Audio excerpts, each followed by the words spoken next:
शुरू अल्लाह का नाम लेकर जो बड़ा मेहरबान निहायत रहम वाला है। अलिफ लाम मीम। इसमें कुछ शक नहीं कि इस किताब का नाजिल किया जाना तमाम जहानों के परवरदिगार की तरफ से है।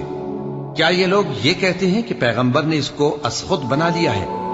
नहीं, बल्कि वो तुम्हारे परवरदिगार की तरफ से बरहक है, ताकि तुम उन लोगों को हिदायत करो जिनके पास तुमसे पहले कोई हिदायत करने वाला नहीं आया, ताकि ये रस्ते पर चले। अल्लाह ही तो है जिसने आसमानों और जमीन को और जो चीजें इन दोनों में हैं सबको 6 दिन में पैदा किया, फिर अर्श पर जलवा अफरोज हुआ। उसके सिवा तुम्हारा न कोई दोस्त है और न सिफारिश करने वाला। क्या तुम नसीहत हासिल नहीं करते? वही आसमान से जमीन तक के हर काम का इंतजाम करता है, फिर हर काम एक रोज जिसकी मिकदार तुम्हारे शुमार के मुताबिक 1000 बरस होगी उसकी तरफ रुजू करेगा। इसी शान का है वो खालिक जो पोशीदा और जाहिर का जानने वाला है, गालिब है, बड़ा मेहरबान है।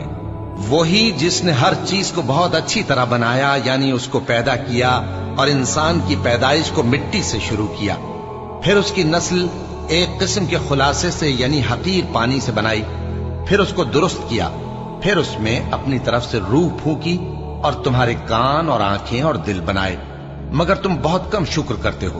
और कहने लगे कि जब हम जमीन में मलिया मेट हो जाएंगे तो क्या असर नौ पैदा होंगे। हकीकत यह है कि ये लोग अपने परवरदिगार के सामने जाने ही के कायल नहीं। कह दो कि मौत का फरिश्ता जो तुम पर मुकर्रर किया गया है तुम्हारी रूहें कब्ज कर लेता है, फिर तुम अपने परवरदिगार की तरफ लौटाए जाओगे और तुम ताज्जुब करो जब देखो कि गुनाहगार अपने परवरदिगार के सामने सर झुकाए होंगे और कहेंगे कि ऐ हमारे परवरदिगार, हमने देख लिया और सुन लिया, तू हमको दुनिया में वापस भेज दे कि नेक अमल करें, बेशक हम यकीन करने वाले हैं। और अगर हम चाहते तो हर शख्स को हिदायत दे देते, लेकिन मेरी तरफ से ये बात करार पा चुकी है कि मैं दोज़ख को जिन्नों और इंसानों सबसे भर दूंगा। सो अब आग के मजे चखो, इसलिए कि तुमने इस दिन के आने को भुला रखा था। आज हमने भी तुम्हें भुला दिया है, और जो काम तुम करते थे उनकी सजा में हमेशा के अजाब के मजे चखते रहो। हमारी आयतों पर तो वही लोग ईमान लाते हैं कि जब उनको इनके जरिए नसीहत की जाती है तो सजदे में गिर पड़ते और अपने परवरदिगार की तारीफ के साथ तस्बीह करते हैं और गुरूर नहीं करते। उनके पहलू बिछोनों से अलग रहते हैं, इस हाल में कि वो अपने परवरदिगार को खौफ और उम्मीद से पुकारते और जो कुछ हमने उनको दिया है उसमें से खर्च करते हैं। सो कोई शख्स नहीं जानता कि उनके लिए कैसी आंखों की ठंडक छुपाकर रखी गई है। ये उन अमाल का सिला है जो वो करते थे। भला जो मोमिन हो वो उस शख्स की तरह हो सकता है जो नाफरमान हो? दोनों बराबर नहीं हो सकते। जो लोग ईमान लाए और नेक अमल करते रहे उनके रहने के लिए बाग है।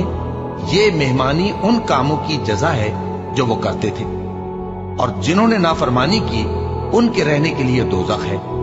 जब चाहेंगे कि उसमें से निकल जाएं तो उसमें लौटा दिए जाएंगे और उनसे कहा जाएगा कि जिस दोज़ख के अजाब को तुम झूठ समझते थे उसके मजे चखो, और हम उनको क़यामत के बड़े अजाब से पहले दुनिया के अजाब का भी मजा चखाएंगे।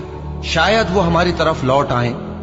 और उस शख्स से बढ़कर जालिम कौन जिसको उसके परवरदिगार की आयतों से नसीहत की जाए तो वो उनसे मुंह फेर ले।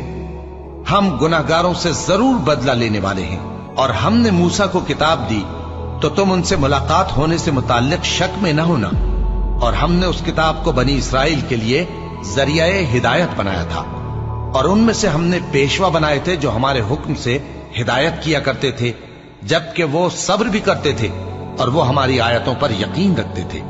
बिलाशुबा तुम्हारा परवरदिगार ही उनमें जिन बातों में वो इख्तिलाफ करते थे क़यामत के रोज फैसला कर देगा। क्या इनको इस अम्र से हिदायत न हुई कि हमने इनसे पहले बहुत सी उम्मतों को जिनके रहने के मकामात में ये लोग चलते फिरते हैं हलाक कर दिया? बेशक इसमें निशानियां हैं, तो ये सुनते क्यों नहीं?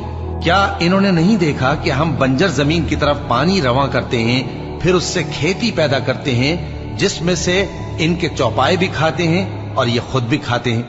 तो ये देखते क्यों नहीं? और कहते हैं अगर तुम सच्चे हो तो ये फैसला कब होगा? कह दो कि फैसले के दिन काफिरों को उनका ईमान लाना कुछ भी फायदा न देगा और न उनको मोहलत दी जाएगी।